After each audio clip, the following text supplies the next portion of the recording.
میرے پاس بڑا ہوتا ہے جی میں چیئرمین ہوں، میں کونسلر ہوں، میں ایم پی اے ہوں، میں ایم این اے ہوں، میں فلاں صاحب ہوں، میں فلاں صاحب ہوں. بڑا لوگوں کو میں نے دیکھا ہے گردن میں سریا. کب تک ہو؟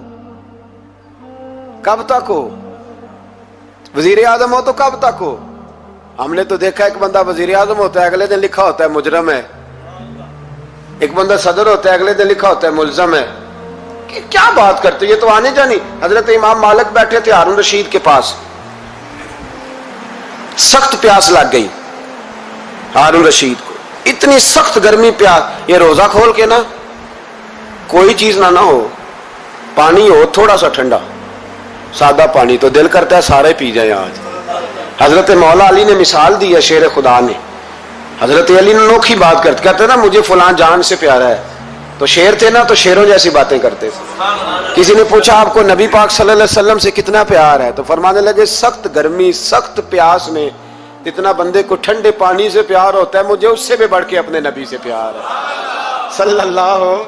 کیسی مثال عطا فرمائی.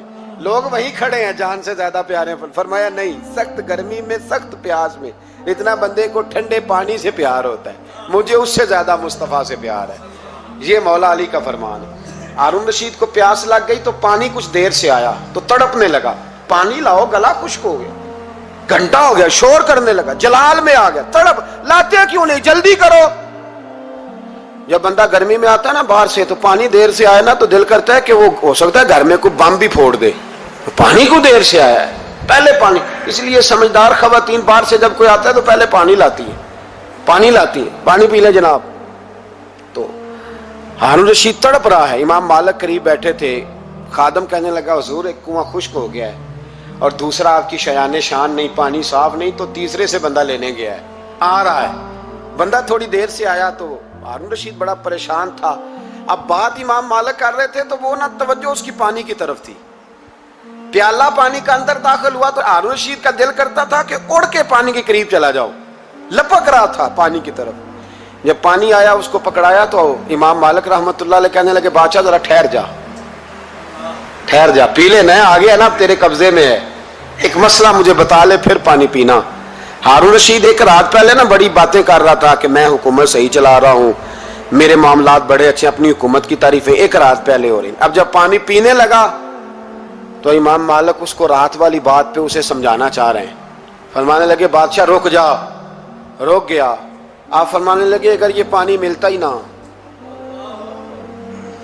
پورے ملک میں نہ ملتا، پھر تجھے پتہ چلتا پوری دنیا میں نہیں. ذرا سوچیں آپ، اگر پانی خدا نہ خواستہ اگر پانی ملے ہی نہ، کا نہ ملتا، پانی کو کوئی اہمیت تو نہیں نا ہم دیتے، نلکا کھلا ہے تو کھلا ہے، اور اگر ملے نہ تو ہماری بنیادی ضرورت ہے پانی، ایک قدم نہ لوگ چل سکے.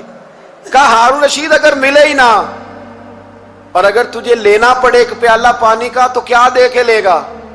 کہنے لگا میں اپنی آدھی سلطنت دے دوں گا، آدھی حکومت اور پانی کا پیالہ لے لوں گا. امام صاحب فرمانے لگے چل سمجھ میں آ گیا، پی لے پانی.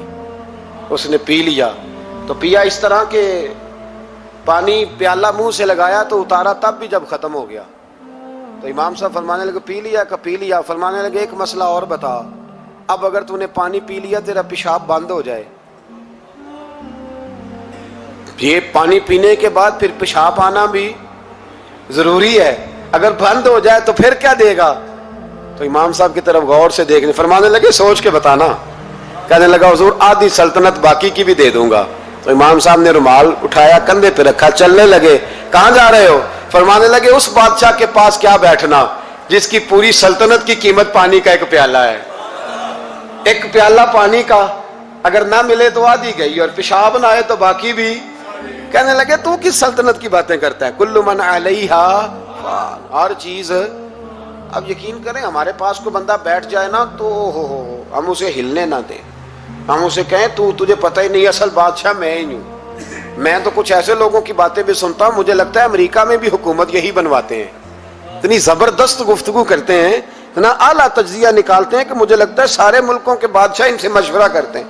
اس قدر زیادہ ہم نے اپنے آپ کو تن کے بڑا کر لیا ہے. کنٹرول میں رہیں، کنٹرول میں. ہلاکو خان نے بڑے لوگ مروائے تھے، بڑے